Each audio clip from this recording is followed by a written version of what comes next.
Zenator, Rawlins, Dr. Zenator, Dr. Zenator, Zenator. Very well. It's good to be corrected. That's okay. Dr. Zenator Rawlins. I got it right this time. My colleagues are telling me to say that she's been ignored by the Mahama administration, but I won't say that. But I'm not going to say that.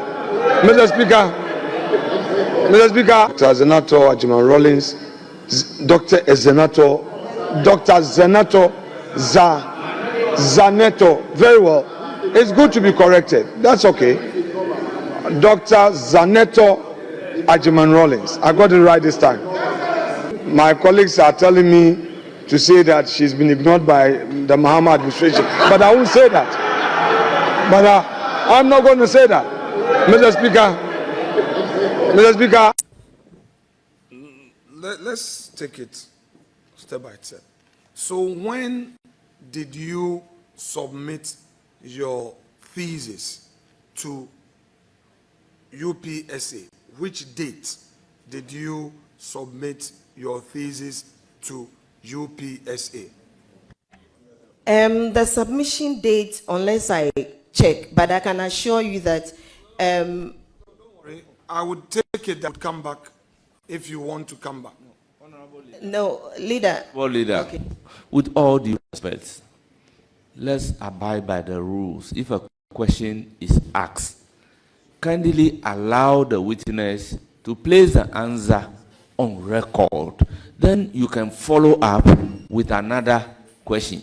Where the witness is in the process, or the nominee is in the process of answering the question, then you come in to say, no.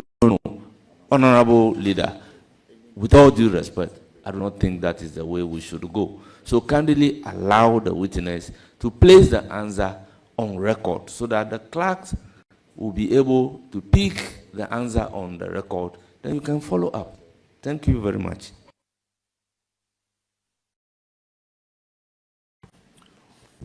When did you submit your MPhil dissertation? In 2016.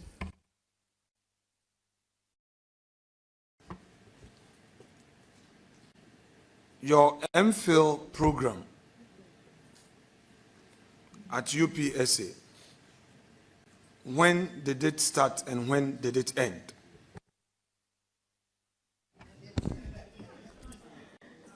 Mr. Chairman, I stated earlier that the MPhil program started somewhere 2013, and the completion, when I said completion, including graduation, was around 2017. If you check the records, I did not even graduate with my colleagues. So I stayed, I had a year delay or some months or something delay, but I submitted in 2016. There is a difference between graduation and submission, which would conclude the program. When did you complete your MPhil program? I completed in 2016. Do you remember the month? No, sir.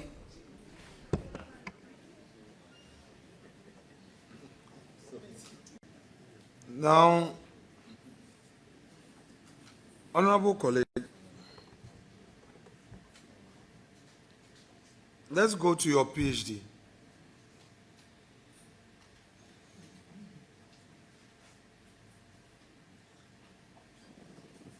What was your area of research?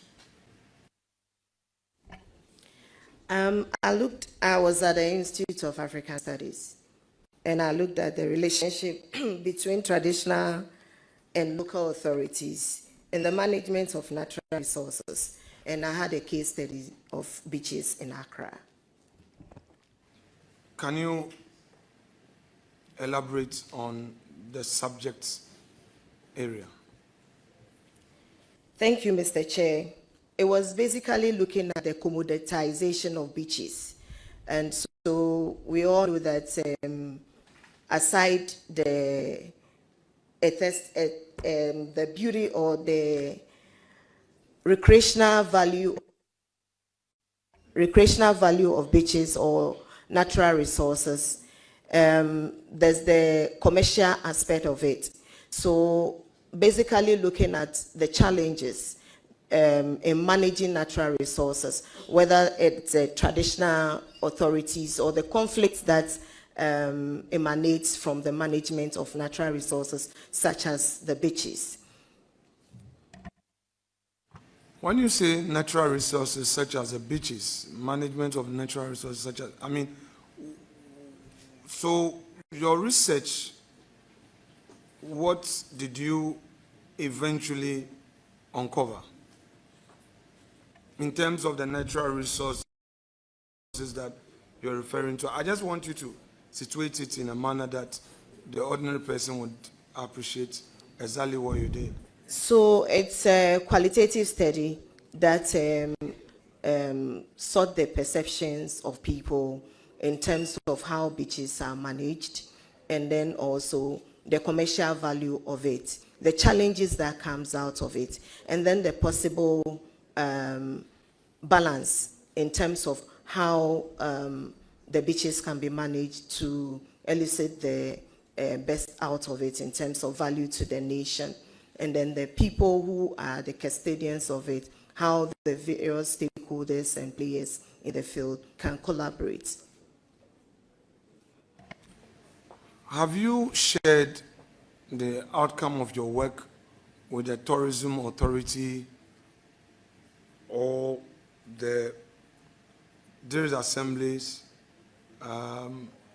to enable them sift out some best practices as a guide?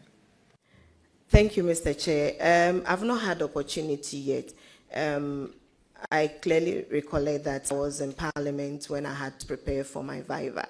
So that was quite a tense moment for me. And afterwards, it's been community engagement and parliamentary work. So I'm yet to sit and then properly look at it. But I have plans of working with my supervisor to ensure that some quality work is done so that the lessons and publications can go to the various.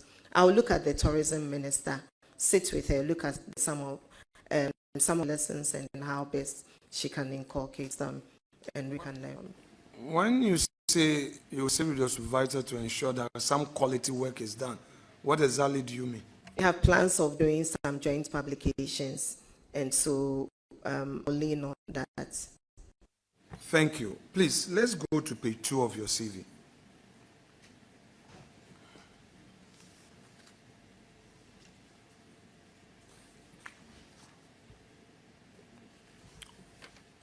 On page 2, you have primary school,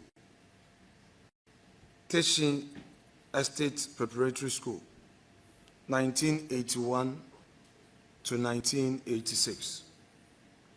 Then we have ordinary level certificate, Nungwa Secondary School, Accra, September 1988 to June 1993.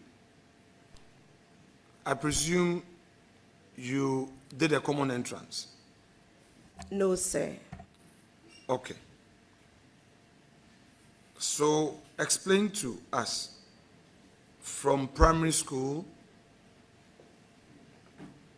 you have a gap of 2 years. So the 86, 87. So there's no school within that 2 years. Then you come to 1988 to 93, which is 5 years, Form 1 to Form 5. So can you explain to us what you did, what schooling you had between that period that your records do not reflect same, please? Thank you, Mr. Chairman.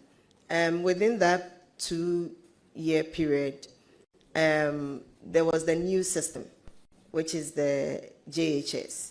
And so having an uncle who is a teacher, he was also an advisor to my father. And so they looked at the benefits of joining the new system. what is missing is that I went to try the new system. And then my uncle moved on to a secondary school called Presby Secondary School. And my dad felt there was, I was too comfortable there. So I had to try first year of secondary school at Presby Commercial. And so I went to first year. I didn't write the common entrance. I went to secondary school first year at where we call Preseko. I did 2 terms there before going to Nungwa Secondary School. So you went to Nungwa Secondary School without common entrance, in other words? I went to Nungwa Secondary School with a certificate from Presby Secondary School. What certificate? I did my first year at Presby Secondary School. First year of JHS or JSS, you mean? First year of GC. Oh, very well. So you mean you had a transfer? Say. Okay. So that is what is missing. That is creating that 2-year gap. Yes, sir. Very well. But then if you had done a first year already and you did a transfer, that suggests that you go to Form 2. Or do you repeated year 1 again? Yes, I did. I actually did 2 terms for the first year. I joined them in second year. And so when I got to Nungwa Secondary School, I had a... Yeah. Yes. Very well. So you mean going to Preseko, you entered Preseko year 1 with a common entrance? Entered Preseko from class 6. I entered Preseko. They were doing the JSS, the new system, you mean? Preseko was not doing the new system. Preseko was doing the old system. That is the O level? Yes. So you entered Preseko without writing the common When I entrance? was about going to JHS, because I tried the new system, if you remember, I narrated how I tried the new system. And then when my uncle moved on, so I moved with him. So I didn't write the common entrance or the JHS. Very well. I'll leave that. You've also indicated you did MA, Human Resource Development, Yes, University sir. of Cape Coast, from September 2003 to March 2005. Yes, Is sir. there any part of it that you would want to take the leave of chairman to amend those records there before I proceed with some questions? It was a sandwich program.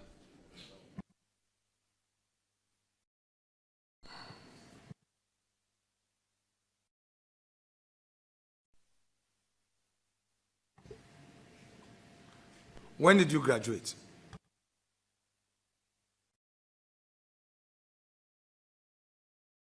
MA was from 2000 and I graduated in 2005. In fact, it was a 1-year course, and so it was supposed to be 2004. Honorable Member, so would you want to take the leave of Mr. Chair to amend your records, please? Having stated it was 2004, leave is accordingly granted. Thank you, Mr. Chair.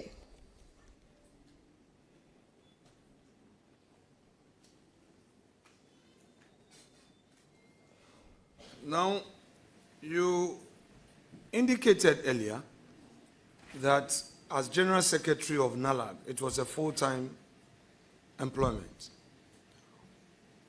If you come to page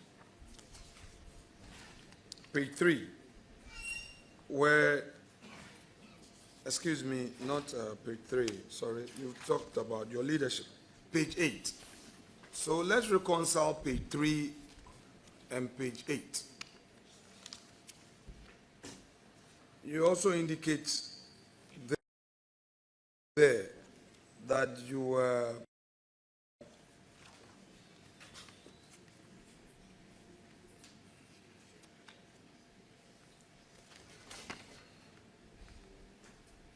page 9, rather. Go back to page 9. Let's start with page 9. So let's reconcile page 3 and page 9. So second vice president and general secretary. The general secretary bit, you say full-time employment. That has come under your employment history. And then when you come to the second vice president, that is under membership / leadership. So what do you have to say to both? The second vice bit is an elected position. And so I contested that before becoming the general secretary. Okay. Is there anything you would want? Page 9. Well,